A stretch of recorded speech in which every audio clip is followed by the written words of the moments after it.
नमस्कार। आज हमारे साथ हैं Indian institute of agriculture research के प्रधान वैज्ञानिक डॉक्टर राजीव कौशिक साहब। आपका जो संस्थान है वो स्पेशली सूक्ष्म जीवों पे काम करता है। डॉक्टर साहब से आज हम जानेंगे कि माइकोराइजा क्या है, कैसे काम करता है।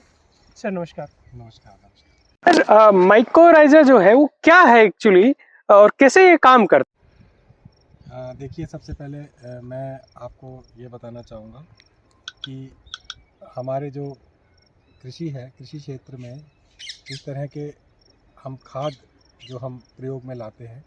एक तो हम खाद जो है हम बाज़ार से ख़रीदते हैं, जैसे यूरिया, डीएपी।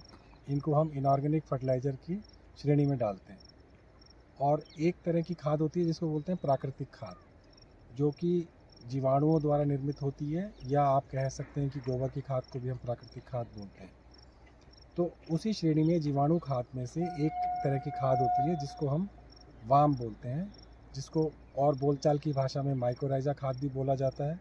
इसका जो इंग्लिश में जो नाम है, जो पूरा नाम है, उसको बोलते हैं वेसिकुलर आर्बिस्कुलर माइकोराइजा।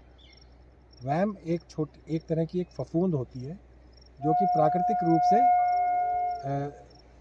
जो जंगलों में और जहाँ पे झाड़ झंकाड़ होता है वहाँ के ज़मीन में ये प्राकृतिक रूप से पाई जाती है।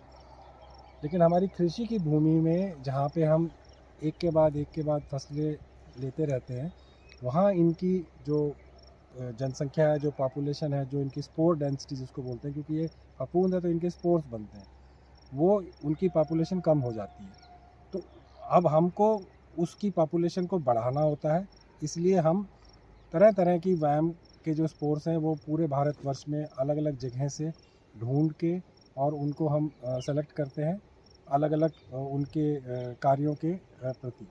मैं आपको रुक रहा हूँ। हाँ, ये वैम काम कैसे करता मैं है? वही बता रहा हूँ। जो फफूंद है, ये एक तरह की ये मिट्टी के अंदर जड़ों के साथ एक तरह का एक एसोसिएशन बनाती है, एक सिम्बायोटिक एसोसिएशन बोलते हैं, जहाँ पे ये जड़ के अंदर इसका स्पोर जो है वो अपना हाइफा जो है वो जड़ के अंदर घुसाता है, इन्फेक्ट करता है, और फिर वो बाकी मिट्टी में भी फैलता है। तो इससे जो पौधे की जड़ जो कि इतनी सी हो सकती है बिना माइकोराइजा के, वो माइकोराइजा के वैम के उपयोग से ये जड़ जो है उसका घनत्व बढ़ जाता है, उसका सरफेस एरिया बढ़ जाता है और वो बहुत गहरे तक जाती है। अब माइकोराइजा जब जड़ का घनत्व बढ़ेगा तो ये तो बिल्कुल प्राकृतिक है, नेचुरल है कि पौधे को अलग अलग दूरी से, जहाँ से वो नहीं ले सकता था न्यूट्रिएंट सोर्स, लाइक जैसे कि फास्फोरस हो गया, जिंक हो गया, पोटाश हो गया, वो अब दूरी से भी ले सकता है। और माइकोराइजा की जड़ें तो कुछ इतना गहरे तक जा सकती हैं कि आपको नीचे की नमी भी वो आप लेके वो पौधे को पहुंचाती है। माइकोराइजा जब अब हम इसको प्रयोग करने के लिए हमको इसको इस तरह से प्रयोग करना है कि इसका पौधे की जड़ के साथ एक तरह का संबंध बन जाए, तभी आप इसको इस्तेमाल कर सकते हैं।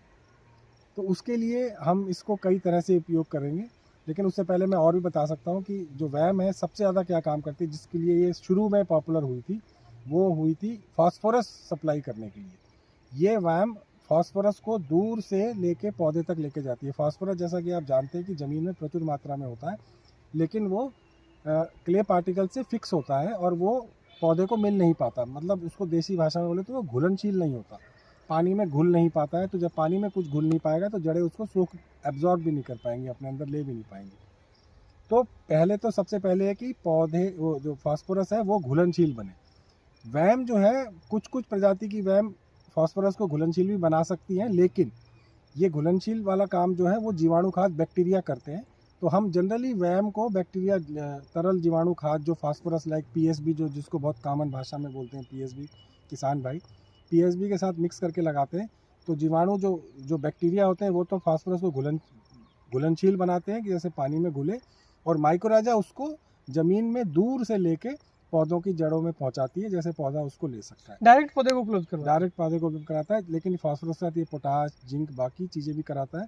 और ड्राई लैंड एग्रीकल्चर, जहाँ पानी की कमी है, वहाँ इसका और भी ज़्यादा एक फ़ायदा है कि ये नीचे से पानी सोख के लेके आती है।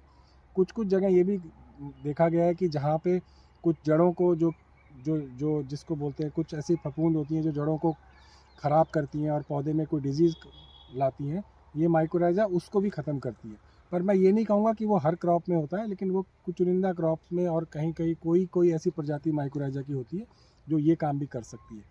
वैम का उपयोग हमको निरंतर खेती में करना पड़ता है, क्योंकि हम अपने एग्रीकल्चर में, कृषि में बहुत तरह के वो इंटरकल्चर ऑपरेशन करते हैं। कभी हल चला रहे हैं, कभी कल्टीवेटर चला रहे हैं, कभी उसमें वीडीसाइड डाल रहे हैं, कभी हर्बिसाइड डाल रहे हैं, तो स्पोर की मात्रा घटती बढ़ती रहती है और इसीलिए हम इसको हर बार खेती में प्रयोग के टाइम यूज़ करते हैं। अब इसको करना कैसे है इस्तेमाल?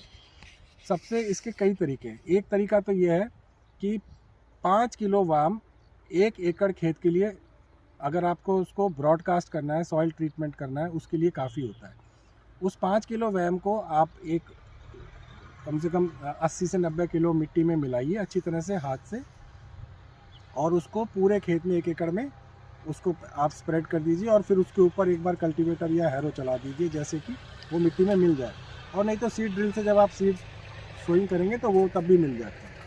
एक तरीका तो ये है। एक तरीका ये है कि आप इसको बीज के साथ उपचारित कर सकते हैं। 5 से 10 ग्राम प्रति किलो बीज उसमें आप मिला लीजिए और उसके बाद आप इसको सोइंग कर दीजिए। और अगर आप इसको रूट डिप जैसे सब्जी वब्जी में इस्तेमाल करना है तो आप इसका जो माइक्रोराइजा का पैकेट है, इसका जो घोल है मिट्टी का पानी में मिला के घोल बना के डिप करके लगा दीजिए।